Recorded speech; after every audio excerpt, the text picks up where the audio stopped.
दोस्तों G twenty G twenty यानी दुनिया का दूसरा सबसे पावरफुल ऑर्गेनाइजेशन। यूनाइटेड नेशन के बाद यूनाइटेड नेशन के बाद दुनिया का सेकेंड पावरफुल ऑर्गेनाइजेशन के बारे में आज हम लोग बेहद विस्तृत रूप से जानकारी लेंगे। जिसका अब देखा जाए जी ट्वेंटी देखा है भारत में इसके विभिन्न शहरों में इसका आयोजन चल रहा है। फिलहाल देखा जाए तो 22 से 24 मई को जम्मू कश्मीर में इसकी बैठक चल रही है। ठीक, बात अलग है कि पाकिस्तान इसका विरोध कर रहा है। ठीक, और चाइना चाचू यहाँ नहीं है। ठीक, तो नहीं है तो नहीं चलेगा, चलेगा। ठीक है, तो जी ट्वेंटी के बारे में जानने से पहले जी ट्वेंटी की बेसिक जानकारी लेते हैं कि जी ट्वेंटी की बेसिक जानकारी क्या है। तो चलिए देखते हैं, आगे की वीडियो में चर्चा करते हैं जी ट्वेंटी की बेसिक जानकारी के बारे में। तो G twenty G twenty G twenty का मतलब होता है ग्रुप ऑफ 20। ठीक है, ग्रुप ऑफ 20। ठीक, यानी कि 20 देशों का समूह। दोस्तों इस 20 देशों के समूह में इसमें कौन कौन से लोग बैठते हैं, इसकी अध्यक्षता में कौन कौन से लोग आते हैं। देखो, सदस्य देशों की बात की जाए तो इन सदस्य देशों के वित्त मंत्री और सदस्य देश के यानी कि सदस्य देशों के जो सेंट्रल बैंक है, सदस्य देशों के सेंट्रल बैंक के गवर्नर इसकी बैठकों में भाग लेते हैं। ठीक है, इसकी बैठक में भाग लेते हैं। हालांकि अगर कोई देश इसकी अध्यक्षता कर रहा है तो अन्य देशों या फिर अन्य ऑर्गेनाइजेशन को भी इसमें इनवाइट कर सकता है। जैसे अभी इंडिया में चल रहा है, तो इंडिया अभी देखेंगे तो आप तुर्की को इनवाइट किया था, और भी बहुत बहुत सारे देश हैं। हालांकि वो अलग बात है कि तुर्की नहीं आया इसमें। तो देखते हैं जी ट्वेंटी के बारे में इतना ये हुआ, उसका फुल फॉर्म हुआ। ठीक ना।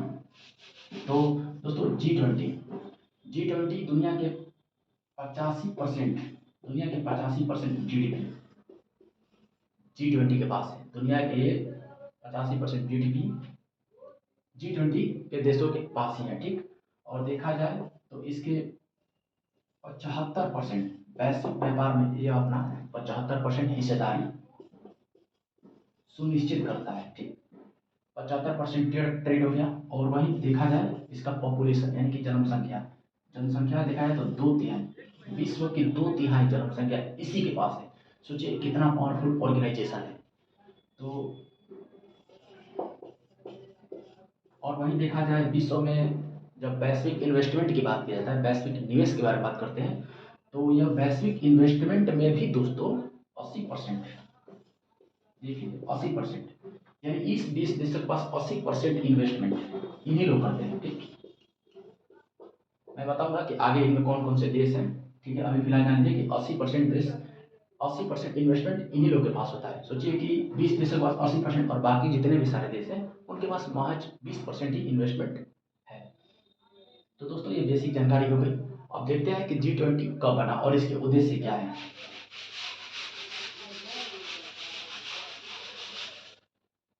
तो बात होती है दोस्तों कि 1999 में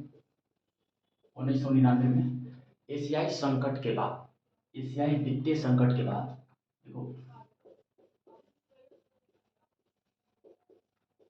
एशियाई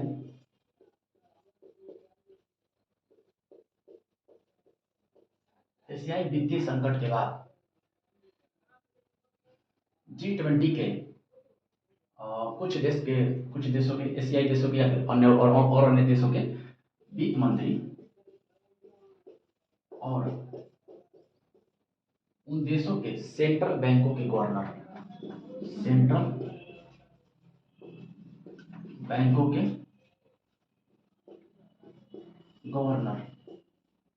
आपस में आते हैं, बातचीत करते हैं, और वे लोग वैश्विक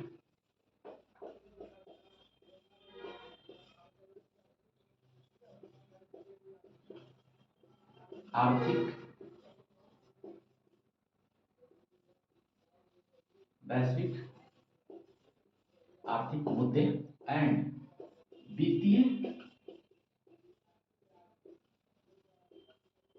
मुद्दों पर चर्चा के लिए एक मंच तैयार किया जिसका नाम होता है G20। ठीक, तो G20 का हिस्टोरिकल बैकग्राउंड यही रहा दोस्तों कि 1999 में एशियाई वित्तीय संकट के बाद कुछ देशों के वित्त मंत्री और वहां के सेंट्रल बैंकों के गवर्नरों के द्वारा वित्तीय वैश्विक आर्थिक मुद्दे और वित्तीय मुद्दों पर चर्चा करने के लिए एक मंच को तैयार किया था। ठीक, तो 1999 में ये डेट आप लोग याद रखिए क्योंकि एग्जाम में ये डेट पूछ लेता है और इसका उद्देश्य शुरू में क्या था। हालांकि इसका वर्तमान में इसका उद्देश्य देखा जाए तो समय के साथ हर चीज़ में परिवर्तन होता है, हर चीज़ अपने आप को अपडेट कर लेती है, तो ये भी अपने आप को अपडेट किया है। पहले तो इसके मुद्दे ये थे कि वैश्विक औद्योगिक और विकसित देशों के बीच एक आर्थिक समन्वय बनाया जा सके।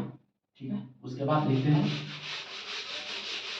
उसके बाद दोस्तों इसके फिलहाल उद्देश्य के बारे में देखा जाए, वर्तमान उद्देश्य के बारे में, तो इसमें बहुत सारे उद्देश्य शामिल हैं दोस्तों।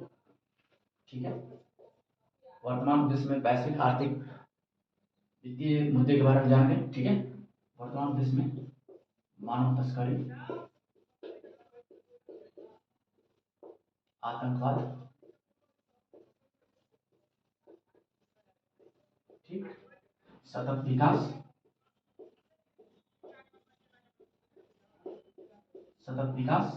स्वास्थ्य और दोस्तों बहुत सारे हैं जिसमें एक और प्रमुख बात है जलवायु परिवर्तन। दोस्तों इसके बिना ये अधूरा रहता, जलवायु परिवर्तन। दोस्तों और भी सारे मुद्दे हैं लेकिन ये प्रमुख मुद्दे हैं जो वर्तमान में कहीं भी बैठक होती है तो इन सारे मुद्दों को सेंटर में रख के बात किया जाता है। ठीक है, हालांकि फिलहाल अभी इंडिया में इसकी बैठक चल रही है तो इन सारे मुद्दों में कुछ कुछ मुद्दे पर भी इसमें बातचीत चल रहा होगा। ठीक है, तो ये हो गया। अब इसके बारे में देखते हैं कि इसके सदस्य देश कितने हैं। ठीक है, उद्देश्य देख लिए, कब बना ये भी देख लिए और सदस्य देश के बारे में देखते हैं दोस्तों। ग्रुप ऑफ 20 इसके नाम से ही लगता है कि इसमें 20 राष्ट्र इसमें शामिल होंगे, तो 20 ही देश शामिल है इसमें। सबसे पहले देखते हैं कि दोस्तों 20 को हम लोग 19 प्लस एक यूरोपीय यूनियन, ठीक है, यानी 19 राष्ट्र और एक यूरोपीय यूनियन, टोटल मिलाकर 20 देश में। दोस्तों इन 20 देशों को भी हम लोग को एग्जाम की दृष्टि से इसको याद रखना बेहद जरूरी है। आप लोग को इसको याद रखना ही पड़ेगा। ठीक है, तो याद करने के लिए मैं आपको बता रहा हूँ कैसे इसको याद करना है। तो देखो दोस्तों, नॉर्थ अमेरिका में टोटल 3 देश हैं। कनाडा हो गया, कनाडा, यूएसए, ठीक, मैक्सिको।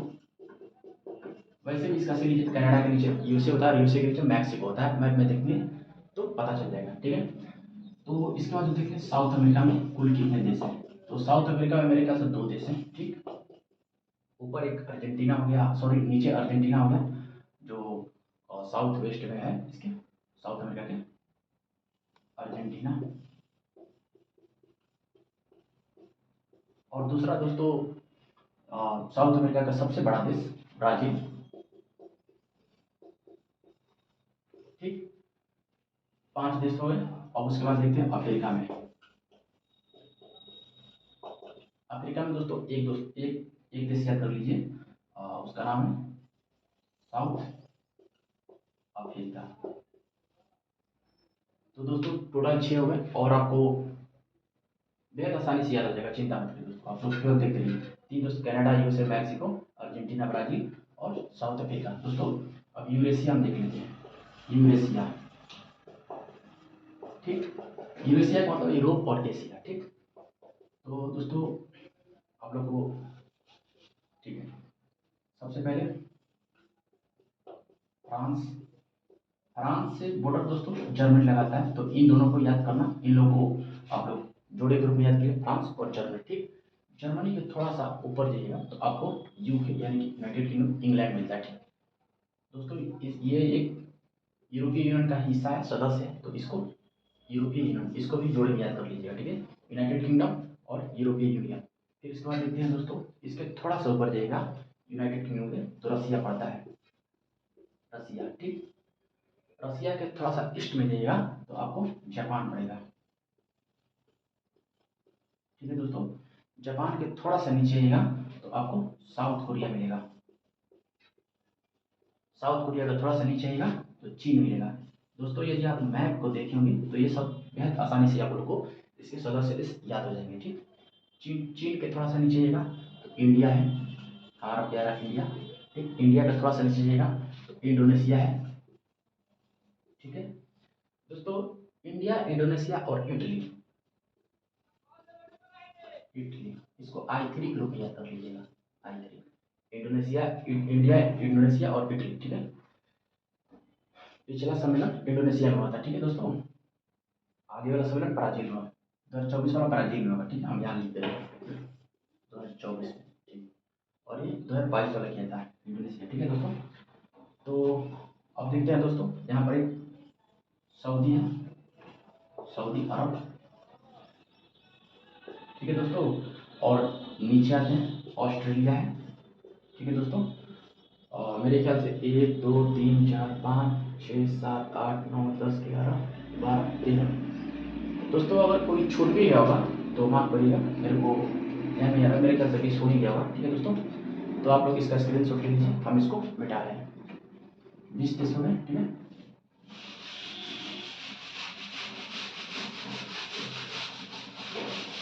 दोस्तों, सदस्य देश जानने के बाद इसका देखते हैं कि इसका सम्मेलन कितने वर्षों में होता है। तो दोस्तों इसका सम्मेलन, सम्मेलन समिट प्रत्येक साल होता है, प्रत्येक साल होता है। राष्ट्राध्यक्षों के भाग लेने से, प्रत्येक सदस्य देशों के राष्ट्राध्यक्षों के भाग लेने से, राष्ट्राध्यक्ष जो वहाँ के सदस्य देशों का राष्ट्राध्यक्ष सबसे, मतलब जो हेड हो, राष्ट्राध्यक्ष, इसका नाम शिखर सम्मेलन पड़ जाता है।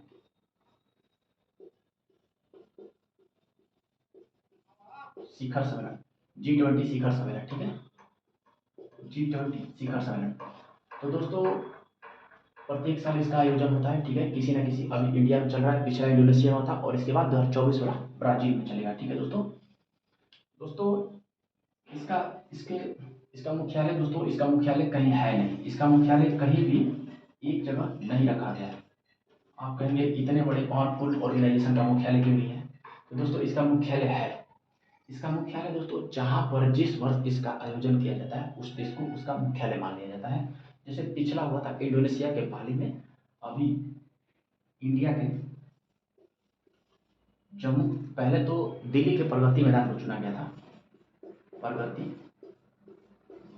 मैदान को। ठीक है दोस्तों, उसके बाद इसको चेंज कर दिया गया क्योंकि पाकिस्तान बहुत हल्ला गुल्ला कर रहा था। जम्मू कश्मीर में अगर दो कुत्ते भी लड़ जाए ना तो पाकिस्तान यूनाइटेड नेशन में बहुत, IMF में जा जाकर कहीं कहीं बोलता रहता है, अपने इस्लामिक राष्ट्रों के प्रति जाकर मिल मिलकर वो इंडिया के प्रति अनैतिक बात करता रहता है जम्मू कश्मीर के लिए। तो इसका जगह चेंज करके जम्मू कश्मीर को चुना गया दोस्तों। ठीक है, तो इंडिया के लिए कूटनीतिक जीत हुई हालांकि, और यहाँ पर जो बैठक होती है, तो बैठक तो हो गई है।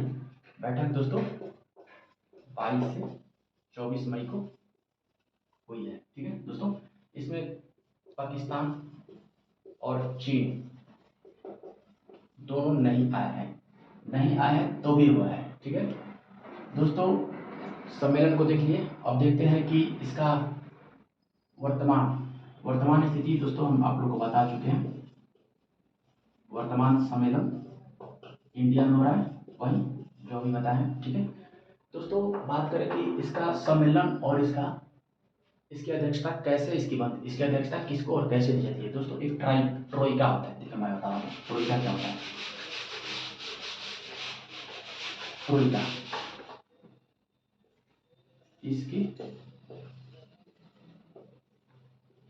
अध्यक्षता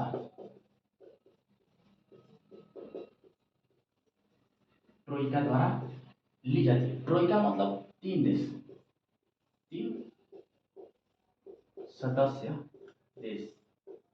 ठीक है, 3 सदस्य देश देखा जाए तो देखो इसमें ट्रोइका द्वारा कैसे नहीं, ट्रोइका मतलब है कि देखो, ट्रोइका वर्तमान, सॉरी, पिछला, वर्तमान और भविष्य मतलब आने वाला, ठीक ना, भविष्य मतलब आने वाला। जो इसके पिछला अध्यक्ष थे, जैसे ट्रोइका में पिछला अध्यक्ष था इंडोनेशिया, ठीक, इंडोनेशिया, अभी वर्तमान इंडिया है, ठीक है। और इसके बाद भविष्य का भी, ये भी तय कर चुके हैं दोनों कि इसके बाद हम लोग ब्राजील को सौंपेंगे, ठीक है। तो इनके द्वारा ट्रोइका मतलब कि पिछला वर्तमान के द्वारा तय किया जाता है कि किसको हम लोग देंगे, और वहीं से इनके मुद्दे भी तय किया जाता है कि क्या क्या मुद्दे में बातचीत होगा, ठीक है दोस्तों। तो पिछला 2022 में जो इंडोनेशिया ने अध्यक्षता किया था इसका, ठीक है, और 2023 में इंडिया ने, ठीक है, और 2024 में इसका ब्राजील के द्वारा किया गया है। दोस्तों ये तीनों को याद करना बेहद जरूरी है क्योंकि एग्जाम में ये तीनों पूछ सकते हैं, और इसका डेट याद रखिएगा। इसी के साथ दोस्तों इंडोनेशिया का जो मोटिव था, रिकवर, रिकवर, दोस्तों इसका, दोस्तों रिकवर टुगेदर और रिकवर स्ट्रॉन्गर, मतलब कि जो कोरोना वायरस के चलते वैश्विक, जो वैश्विक अर्थव्यवस्था पर प्रभाव पड़ा था, तो उसी को देखते हुए इंडोनेशिया का थीम बना कि रिकवर टुगेदर और रिकवर स्ट्रॉन्गर, हम लोग साथ रिकवर करेंगे और उससे भी मजबूत, ठीक है दोस्तों। और इंडिया का देखा जाए तो यहाँ पर वन अर्थ, वन फैमिली और वन फ्यूचर, तो वन अर्थ, वन फैमिली और वन फ्यूचर। इसका संस्कृत में दोस्तों मतलब होता है वसुधैव कुटुंबकम, तो मतलब विश्व हमारा एक परिवार के रूप में भारत देखता है, ठीक है ना, इसका मतलब है संस्कृत में वसुधैव कुटुंबकम, ठीक है दोस्तों, इतना देख लिए। इसके बाद दोस्तों हम लोग देखते हैं कि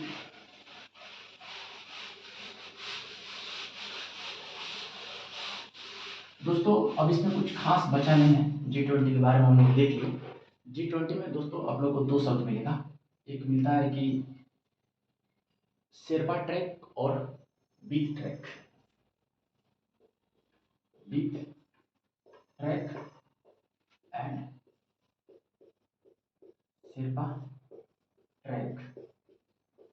दोस्तों यदि आप G20 के बारे में पढ़ते हैं और ये दोनों शब्द नहीं पढ़ेंगे तो G20 के बारे में अगर कहीं पेपर में आता है तो आप लोग को ये बहुत दोनों शब्द डिस्टर्ब करेंगे, इसलिए इन लोगों को भी जानना बहुत जरूरी होता है। तो वित्त ट्रैक में और कुछ नहीं, यहाँ पर हम बता रहे हैं वित्त मंत्री प्लस जो सदस्य देश के सेंट्रल बैंक होते हैं, सेंट्रल बैंक के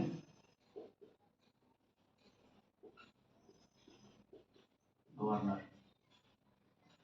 जब सम्मेलन होता है तो वित्त ट्रैक के अनुसार वित्त मंत्री और सेंट्रल बैंक के गवर्नर उसमें शामिल होते हैं, ठीक। और वहीं शेरपा ट्रैक की बात किया जाए तो शेरपा ट्रैक कुछ नहीं होता है, राष्ट्र अध्यक्षों का एक प्रतिनिधिमंडल होता है, राष्ट्र